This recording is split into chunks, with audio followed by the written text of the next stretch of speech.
All right, dude, it is a 10-game slate. So, Ryan, how about your building block at forward?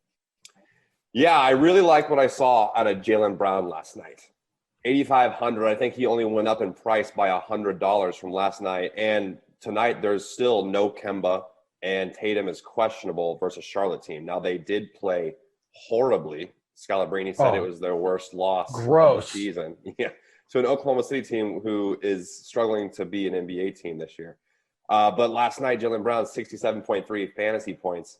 I think that they need to rally behind somebody outside of the fantasy aspect. It's going to be Jaylen Brown. So I think they're going to look to Jaylen Brown, especially if Tatum's out all night long tonight.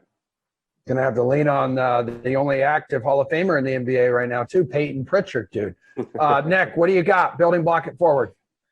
I like the Jaylen Brown call. I do think Tatum is expected to play tonight, so maybe that lowers his ceiling a little bit. But yeah, OKC just cannot catch a break. They're trying to lose as many games as possible, and they just kind of keep backing their way into wins throughout this year, despite that 14-game losing streak. At forward, I like Julius Randle if you want to pay up. Good opportunity for him to bounce back. He had one of his worst games in weeks against Phoenix on Monday. But other than that game, he's pretty much, maybe not exceeded value at this price, but at least met value pretty much every night. He's averaging 40 minutes a game over his last 12. That doesn't project to slow down anytime soon, playing for Coach Tom Thibodeau.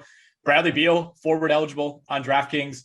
I mean, that's just scoring, and more scoring when it comes to Beal, not offering a ton in terms of rebounds or assists or defensive numbers, but he's at 34 points per game over his last 9. Of course, he had 45 in that OT loss on Monday. And then Jimmy Butler at 9,500. Again, another guy, if you want to pay up, has a good, not great matchup against San Antonio. I think he has kind of a low-key first-team All-NBA case when you start to look at all the forwards who have missed time outside of Giannis Antetokounmpo. He's averaging 2.7 steals per game over his last 13 games, which is just absolutely ridiculous.